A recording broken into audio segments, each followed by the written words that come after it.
पत्रकार परिषदेच्या प्रसंगी भक्त परिवारातील आमच्या पूजनीय बाबाजींच्या संत परंपरेतील सर्व पूजनीय संत आणि त्याचबरोबर जय बाबाजी भक्त परिवारातील सर्व ज्येष्ठ जबाबदार आणि निर्णायक भूमिकेमध्ये ज्यांची महत्त्वाची भूमिका असते असे सगळे गुरुसेवक या ठिकाणी उपस्थित आहेत।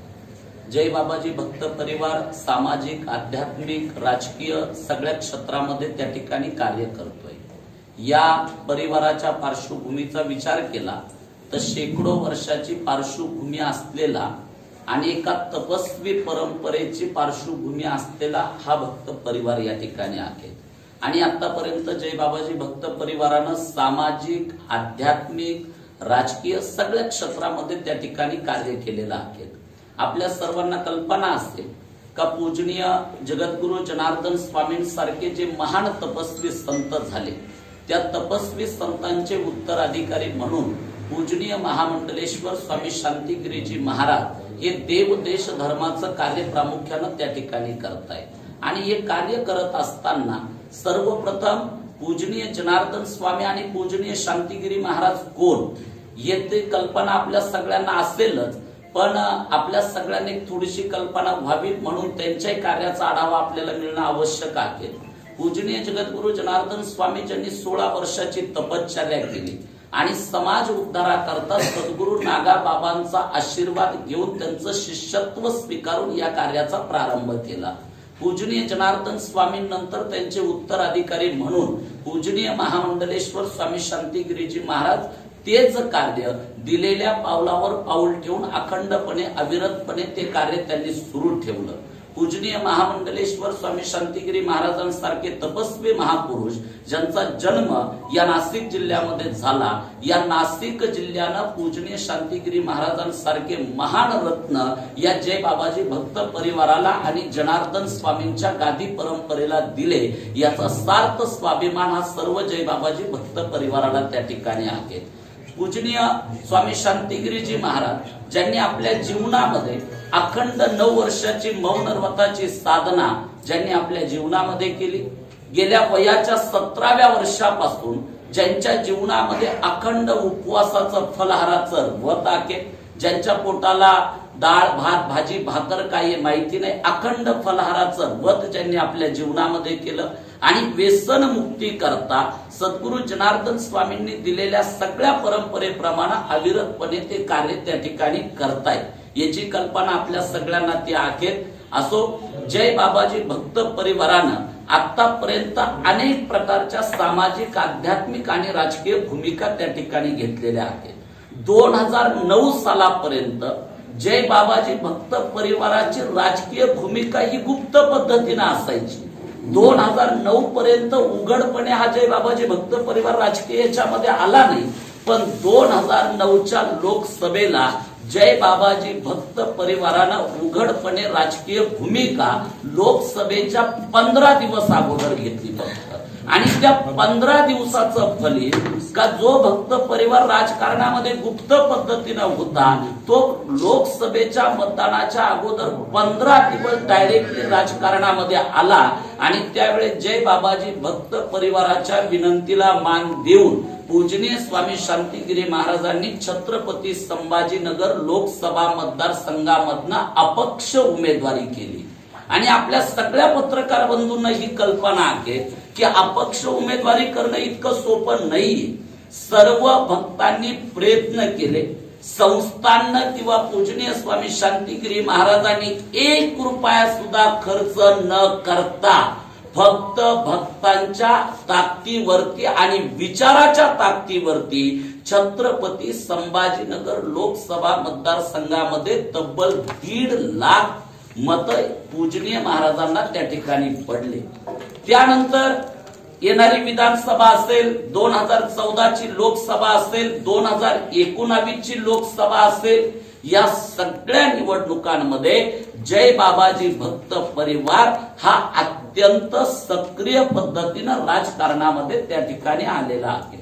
आता गुप्त पद्धतीने असलेला भक्त परिवार अचानक 2009 नंतर डायरेक्टली राजकारणामध्ये का आला, का येण्याची गरज पडली, तर याच्या पाठीमागे महत्वपूर्ण उद्देश आहेत। आज आपल्या सगळ्यांना कल्पना आहे का राजकारण हे समाजसेवेचं जनसेवेचं उत्तम माध्यम आहे आणि इतकं चांगलं सेवेचं माध्यम असताना सुद्धा आज सर्वसामान्य मतदाराची राजकारणाकडे जी बघण्याची भूमिका झालेली आहे हा स्वर माझ्यापेक्षा तुम्हाला जास्त माहिती आहे का कोणत्याही सर्वसामान्य व्यक्तीला विचारलं का राजकारणामध्ये या तर त्याच्या मुखातनं एकच वाक्य निघतं राजकारण करणं हे चांगल्याचं काम नाही आणि त्याच्याकडे जो बघण्याचा दृष्टिकोन झाला कारण एखाद्याला जर सारखा आपण चोर चोर चोर चोर म्हणत राहिलो तो चोर नसतो पण त्याच्या मनात विचार येतो अरे मला जर सगळे चोर म्हणताय तर तो चोर बनतो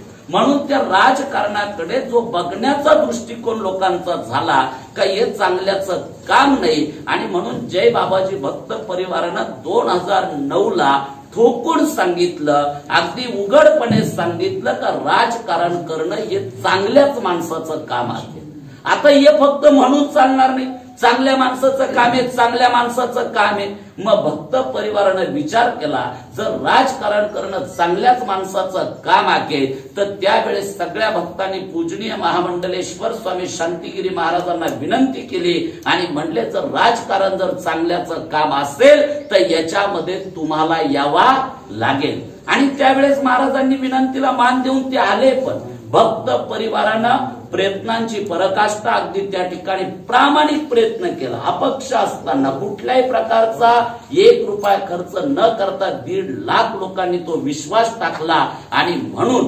लोकांना विचार पडतायत पण लोकांपर्यंत ते विचार पोहोचावे याकरता आम्ही सातत्यानं त्या ठिकाणी प्रयत्न केला आता आगामी 2024 लोकसभेचे रणशिंग आपल्या सगळ्यांना माहिती जिकडं तिकडं सगळ्या तयाऱ्या चालू झाल्या आता प्रत्येक निवडणुकीत भूमिका असणाऱ्या जय बाबाजी भक्त परिवाराची येणाऱ्या लोकसभेमध्ये काय भूमिका घ्यायची हा विचार ज्या वेळेस आला तर आमचे सर्व पूजनीय संत महंत जय बाबाजी भक्त परिवाराचे सर्व आमचे ज्येष्ठ कार्यकारिणी का जे सर्व निर्णायक भूमिकेमध्ये असतात त्या सगळ्यांची बैठक होऊन भक्त परिवारानं हे अभियान 2009 2014 आणि 2019 पेक्षाही पण जास्त तीव्र गतीनं करण्याचं 2024 करता आम्ही ठरवलेलं आहे आणि आमचा उद्देश एकदम स्वच्छ आहे राजकारणामध्ये चांगले माणसं आले पाहिजे चांगले विचाराचे माणसं राजकारणामध्ये आले पाहिजे हा विचार घेऊन लोकांपर्यंत जाण्याचं या भक्त परिवारानं ठरवलेलं आहे हा काय विषय फक्त 2024 पुरता नाहीये 2009 पासून आम्ही सातत्यानं या प्रक्रियेमध्ये त्या ठिकाणी आहे आणि म्हणून चांगले लोक यावे म्हणून आम्ही सगळ्या भक्तांनी ठरवलो की लढा राष्ट्रहिताचा संकल्प शुद्ध राजकारणाचा हा विचार घेऊन आम्ही त्या ठिकाणी गेलो आणि हा विचार करताना सगळ्यात पहिला विचार या सगळ्यांच्या डोक्यामध्ये आला का राजकारण करायचं तर जे इतरांनी केलं त्याच्यापेक्षा वेगळं करायचं जे लोकांनी केलं ते आपण नाही करायचं आता असा प्रश्न जर मध्ये आला तर तुम्ही म्हणाल मग बाकीचे पत्रकार परिषद घेतात तुम्ही का घेताय तुमच्याशिवाय या कामाला गती मिळू शकत नाही कारण समाजाचा लोकशाहीचा चौथा स्तंभ तुम्ही आणि तुम्ही जो लोकांपर्यंत विचार नेणारे तो जनतेला पडतो म्हणून आम्ही पहिल्या मुद्द्यावरती ठाम झालो का याच्यामध्ये आपल्याला पत्रकारांची अत्यंत मोलाची साथ लागेल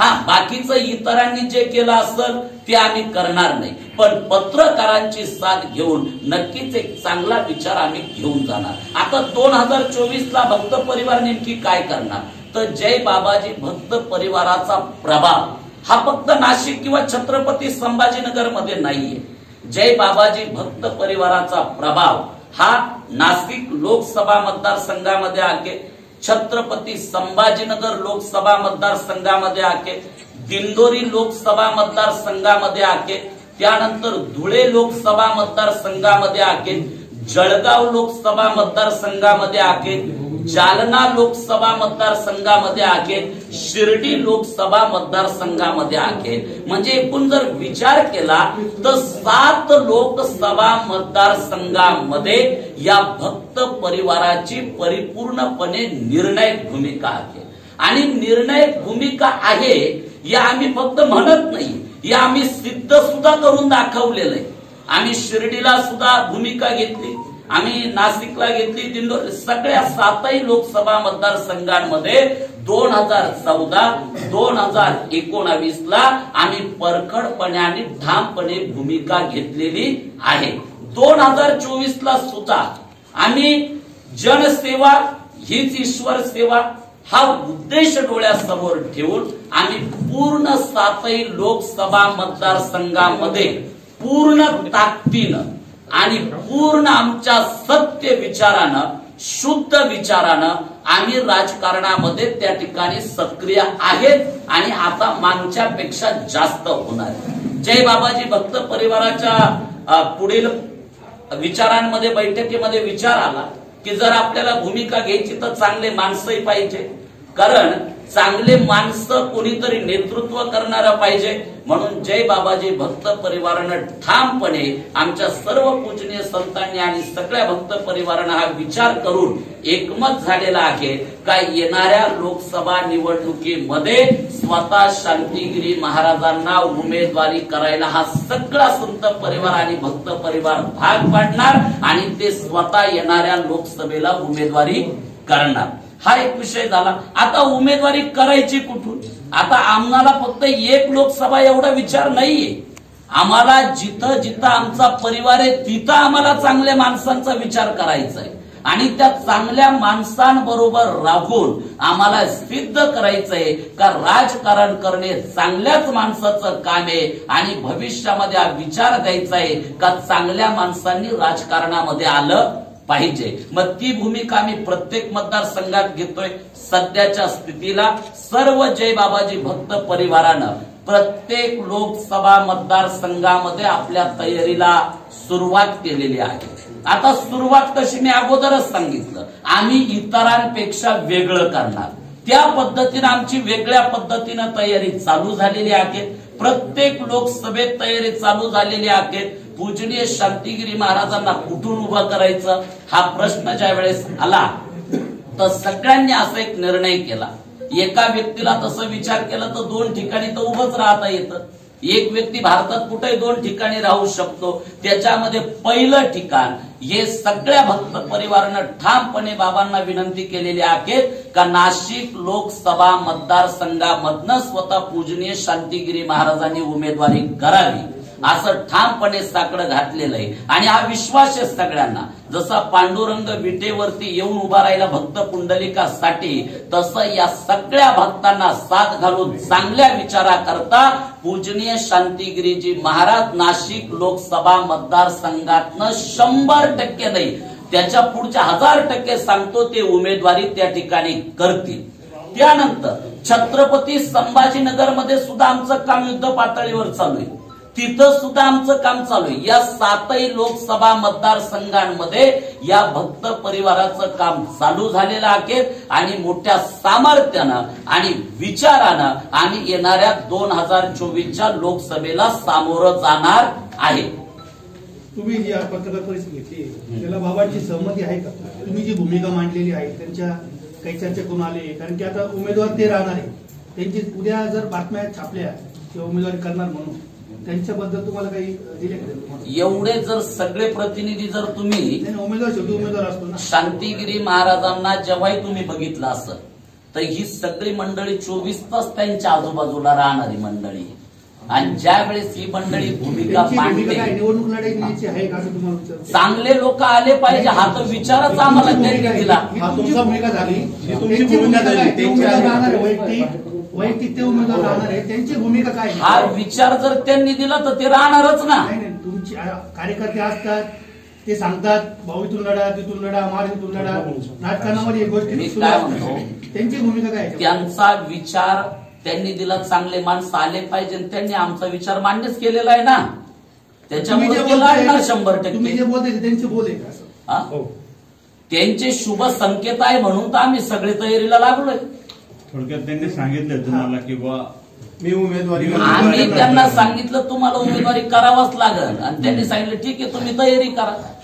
भक्त कामाला लागले. थोडक्यात त्यांनी सांगितलं बस. स्पष्ट त्यांचं तुमची जी भूमिका ती त्यांची भूमिका अगदी क्लिअर ते स्पष्टपणे नक्कीच. कधी पण नेता कोणताही नेता घ्या, तसं ते नेता नाही ते तर आमचे गुरु आहे. नेता कधीच कार्यकर्त्यांच्या पुढे जात नाही. भक्तांनी ठरवलं तर ती भूमिका मांडणार आणि त्यांचे शुभ संकेत आहेत ना या विचाराला. त्या दृष्टिकोनातून सगळीकडे काम चालू झालंय. कोणत्या राजकीय पक्षाकडून आपण इच्छुक आहात, कोणाकडे आपण तिकीट मागणार आहात, काय चर्चा झाली का? नाही, आम्ही आमचा विचार घेऊन चाललोय. आमचे विचार ज्याला पडतील ते आमच्या सोबत येतील. सध्या तरी अपक्ष कुठल्या पक्षाकडून काही पाठिंबा वगैरे योग्य वेळी योग्य भूमिका तुम्हाला सगळ्यांना बघायला मिळतील. नगरसेवक व्हायला 2.5 कोटी रुपये लागतात, खासदार व्हायला 25 कोटी रुपये लागतात आणि निधी आमदार होतो. आम्ही स्पष्टपणे आपल्याला पण जाहीरपणे सांगतो का आम्ही जे लोकांनी केलं ते आम्ही करणार नाही. लोकांनी खर्च केले असतील तर आम्हाला त्याला फाटा द्यायचा आहे. सगळ्यात महत्वाचा आम्ही हे ठरवलेलं आहे तर शुद्ध राजकारण करायचं. जर आपला विचार आहे शुद्ध राजकारण, चांगले लोक आले पाहिजे, तर आपला विचार लोकांपर्यंत घेऊन जायचा. पैसेच पाहिजे असं काही नाही. मात्र महाराष्ट्रातली जे स्लम भागामध्ये काही ठिकाणी दारू आणि मटण शिवाय मतं दिले जात नाही, तर त्याला तुम्ही कसं बघ म्हणजे आज मोठ्या संख्येनं आज आम्ही या मतदारसंघामध्ये जेव्हा फिरलो तर त्या प्रत्येक घरातल्या महिलेशी ज्यावेळेस चर्चा केली तर कोणत्याच बाईला असं वाटत नाही का तिच्या नवऱ्यानं दारू प्यावी का तिच्या पोरानं दारू प्यावी. हे वास्तव आहे. आणि किती दारू पिणारा असला तर त्याची पोरगी जर लग्नाला आली ना तर तो आतापर्यंत कधीच म्हणला नाही का माझ्या पोरीला दारुड्या नवर देऊ. बघा, शेवटी प्रत्येकाला विचार करता. मतदान हे दान आहे आणि ते सत्पात्रित झालं पाहिजे. म्हणून आम्ही बाटल्या बंद करणारे लोक आहे. आम्ही वाटणारे लोक नाहीये. आम्ही बाटल्या बंद करणारे लोक आहे. आणि नाशिकमध्ये जे ड्रग्ज सारखं जे काही एवढ्या मोठ्या स्वरूपामध्ये नशा किंवा जे काही आजपर्यंत पूजनीय जनार्दन स्वामींच्या परंपरेनं शांतिगिरी महाराजांनी व्यसनमुक्ती करताच काम केलेलं आहे. आणि इथं हे जेवढे कार्यकर्ते उभे ना यांच्यामध्ये कट्टर अनेक जण दारू पिणारे होते, ते त्यांच्या आशीर्वादाने व्यसनमुक्त झाले. आम्हाला तर त्याच गोष्टीला खरा फाटा द्यायचा आहे, त्याच्याकरता तर काम करतोय.